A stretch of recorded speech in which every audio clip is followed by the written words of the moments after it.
Madame, Monsieur, bonjour. Merci de suivre l'information de la mi-journée sur RTI 2. Place à présent au titre. Nous irons dans ce journal à la découverte de Fortuna Doua, un talent artistique au service de la canne de l'hospitalité. Et puis au Burundi, expulsion et fermeture des frontières avec le Rwanda. Voilà, c'est tout pour les titres. Fortuna Doua, instituteur de son État, allie bien ses activités de maître de cérémonie, de poète et de slammer et ne veut pas rester en marge de l'élan de promotion autour de la CAN 2023. Il compte apporter sa touche particulière à travers le slam. Vanter les valeurs qui caractérisent son pays, la Côte d'Ivoire, a toujours fait partie de son leitmotiv.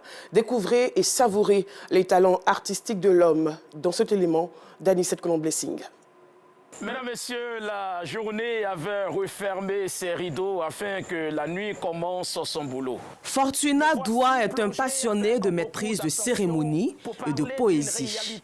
En plus de ses passions, il a un don, celui de valoriser son talent de poète à travers le slam, une poésie orale, urbaine, déclamée dans un lieu public sur un rythme scandé. Le mot slammer fait désormais partie de son identité. Mais d'où puise-t-il son inspiration? L'élément motivateur de la production d'un texte de slam jusqu'à arriver à la déclamation s'inscrit dans le sens pour moi du fait que, au-delà, nous sommes toutes et tous bénéficiaires de quelque chose que le maître de l'argile parlante a facilité. Moi, en toute modestie, il m'a facilité, j'ai envie de dire, le fait de pouvoir parler en public. Ça fait partie, n'est-ce pas, d'un don pour moi. Alors, je me suis dit qu'aujourd'hui, nous sommes bénéficiaires de cette grande fête footballistique qui doit se passer au niveau de l'Afrique. Alors pourquoi ne pas utiliser ce que le divin a facilité pour moi pour essayer tant bien que mal de créer une certaine promotion, n'est-ce pas, scander de la plus belle des manières cette fête qui doit se dérouler au niveau de notre pays. J'exerce en toute modestie dans le domaine de la communication parce que je suis un véritable amoureux de la communication, à la fois maître de cérémonie, poète, slammer. Donc je me dis que c'est une occasion pour moi, n'est-ce pas, d'utiliser une petite partie du don que le divin a eu à me faire pour essayer d'apporter aussi, j'ai envie de dire, ma pierre à l'édifice de le panégyrique, on va dire ça comme ça, de la CAN au niveau donc de notre pays, la Côte d'Ivoire. Fortuna ne se fait pas prier quand il s'agit d'utiliser le slam pour exprimer son patriotisme. Sa contribution à la promotion de la CAN 2023, encore appelée CAN de l'hospitalité, en est une parfaite illustration. Il entend donc mettre en lumière les valeurs qui caractérisent sa patrie, la Côte d'Ivoire. Ce que je dis dans le test, pour la deuxième fois de mon existence, je reçois la Coupe d'Afrique des Nations. Grand rendez-vous footballistique pour lequel je proposerai du fantastique afin de rester toujours gravé dans l'histoire de l'Afrique.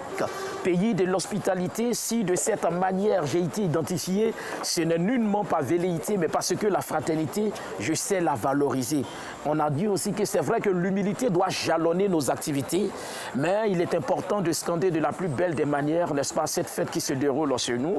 On a aussi dit que meilleur CAN de l'histoire de l'Afrique, ça se jouera dans l'ouest de l'Afrique, dans le pays des Didier Drogba, que dis-je, de Touré Yaya. C'est un honneur pour moi en tant que jeune de participer tant bien que mal à la promotion, n'est-ce pas, des valeurs non seulement de notre pays, mais aussi à scander de la plus belle des manières en tant que jeune la CAN qui se joue au niveau de notre pays, la Côte d'Ivoire. Dans son test, Fortuna personnifie la Côte d'Ivoire en la présentant comme une adepte de la joie et de la fraternité amicale. Je parle en utilisant le jeu, mais c'est un jeu qui incarne en fait l'identité de la Côte d'Ivoire. Donc je fais ce qu'on appelle en quelque sorte de la personnification.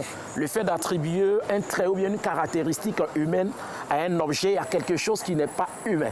Parce que là, je parle de la Côte d'Ivoire, ce n'est pas un être humain. Mais je dis, moi, la Côte d'Ivoire, je suis une adepte de la joie et l'amicalité. Je panégérise l'amour et l'hospitalité. Fortuna, instituteur de son État, est aussi auteur d'un concept, Tophytologie fortunacienne. Il a créé pour sensibiliser la jeunesse à se battre dans la vie.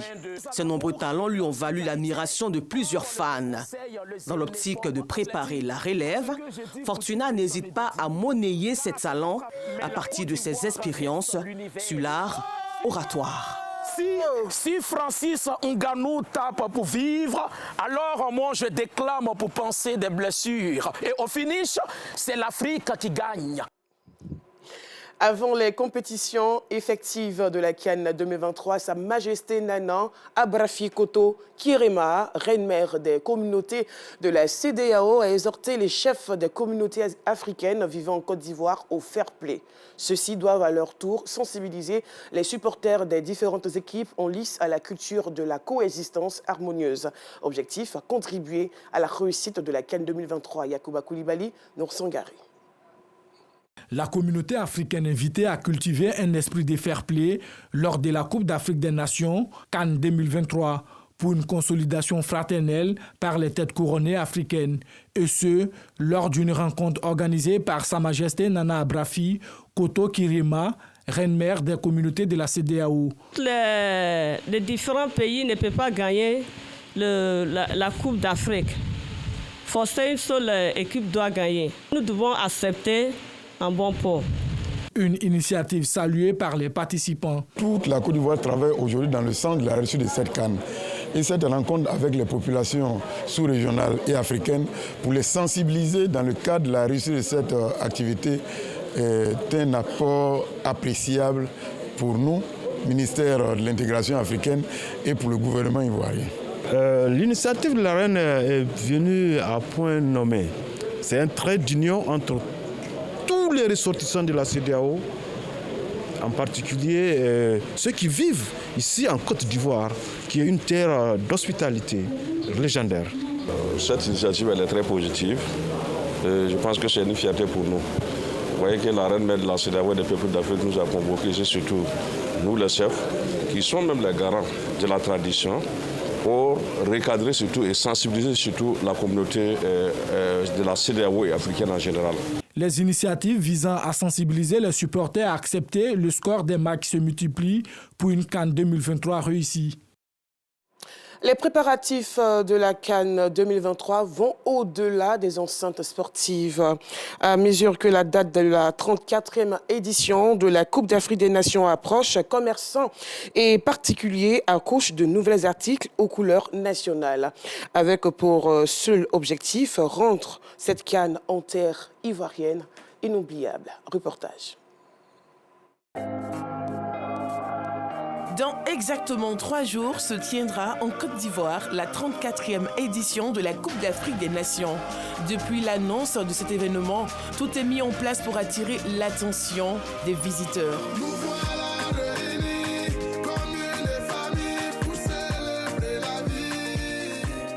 Les préparatifs vont au-delà des enceintes sportives. Sur les réseaux sociaux, les vendeurs en ligne s'activent. Plusieurs articles sont aux couleurs nationales. Dans cet immeuble situé dans la commune de Cocody, ces jeunes ont décidé de vendre des baskets orange, blanc et vert. La vente se fait en ligne.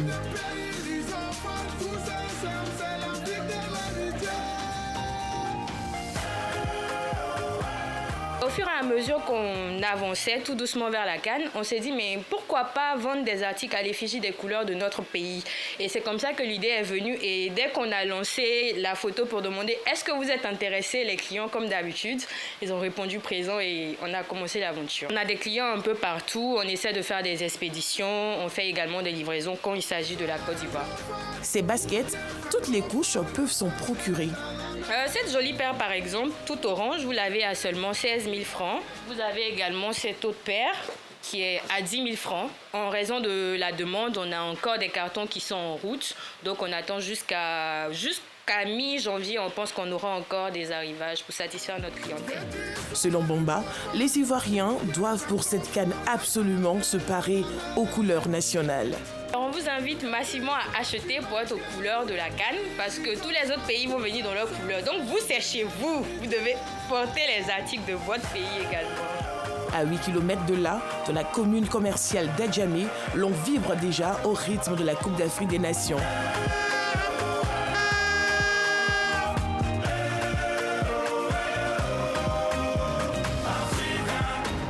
Les méduses, ces sandales communément appelées les quais, sont les stars du moment.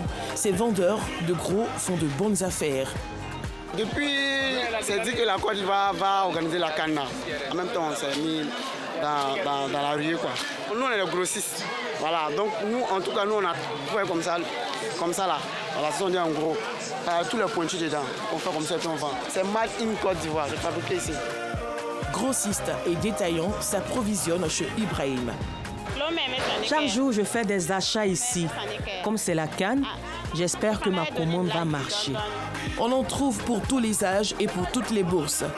Les numéros sont compris entre 42 à 45. Voilà, lui, là, en gros, là, on fait à 5200. Maintenant, après, il y a moins. Moins, là, lui, on fait à 5000. Il y a 4 aussi dedans. Tout l'unité, c'est tout est 4-4. Enfin, là, lui, l'unité, on fait à 4400. Bébé, là, lui, on fait ça à 4000. Lui aussi, il y a 4 dedans. Après, maintenant, la finition, là, c'est les nourrissons, on fait ça à 2000. Maintenant, chacun a le choix de vendre. Dans la commune des Jamé, impossible de manquer les innovations de Gadget. Ce vendeur propose d'autres modèles de claquettes. Là, même là, c'est bon, ça sort même. C'est moi-même là, c'est moi de janvier même là, commencé. Pour ce rendez-vous footballistique, les vendeurs ont pensé à tout. Dans ce magasin, on trouve des accessoires de tout type. Certains sont importés et d'autres fabriqués sur place par Mouhidine. Ces accessoires sont disponibles en gros et en détail. On fait des prix en détail, comme en gros. En gros, c'est par douzaine. Au détail, c'est pas une pièce, une pièce, une pièce. Il y a des douzaines de 3000 allant jusqu'à 6000. Il y a des douzaines aussi pour les colliers, par exemple, ça peut aller jusqu'à 15 000 à douzaine. Il y a certains produits, oui. C'est nous qui, par exemple, ceux-là, les sautoirs, les boucles d'oreilles, c'est nous qui les montons. Mais les bracelets et tout, c'est importé. Mais pour l'heure, la vente est lente, selon Mouhidine. Malgré les difficultés de la vie de tous les jours, avec la cherté et tout, il faut faire avec les moyens du bord. Il faut quand même supporter l'équipe nationale. C'est derrière les supporters que les éléphants vont aller remporter la coupe. Non loin de lui, Maman Choco. Elle affiche fièrement des pagnes également aux couleurs de la CAN. C'est pagne de CAN 2023. Un pagne à 4 000, 3 pagnes à 12 000. Dernier puis 3 pagnes, on peut donner à 11 000. Le constat est clair. Cette compétition de la 34e édition de la Coupe d'Afrique des Nations s'annonce belle. Un mois riche en spectacles de football et un moment inoubliable en terre d'hospitalité.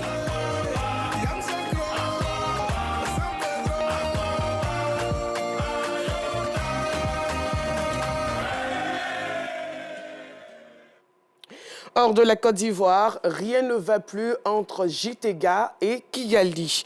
Le Burundi a annoncé avoir fermé toutes ses frontières terrestres avec le Rwanda, a annoncé le ministre burundais de l'Intérieur à cause du mauvais voisinage de Paul Kagame qui héberge, selon lui, tous les ennemis du pays. Une décision prise quelques jours après que le président burundais Evariste Ndayishimiye a accusé le Rwanda voisin d'héberger, de financer et d'armer les rebelles burundais du raid Tabara, responsable d'une attaque qui avait fait une vingtaine de victimes civiles à Gatumba, à la frontière commune avec la RDC. Kigali regrette la décision unilatérale du Burundi de fermer leurs frontières. Dans l'Hexagone, le gouvernement de Gabriel Attal s'est réuni ce vendredi pour la première fois en Conseil des ministres à l'Élysée au lendemain de sa formation. Le gouvernement rassemblé au travail a seulement dit le président Emmanuel Macron en début de réunion devant les caméras. Et pour terminer, les États-Unis et le Royaume-Uni ont mené dans la nuit de jeudi à vendredi plus de 70 frappes sur des sites militaires de la capitale du Yémen, Sanaa, et d'autres villes du pays contrôlées par les rebelles houthis, faisant au moins 5 morts. Dans le même temps, la coalition occidentale a rappelé que le but reste la désescalade des tensions et restaurer la stabilité en mer Rouge. Voilà, point final de ce journal. Merci de l'avoir suivi et bon début de week-end sur RTI2.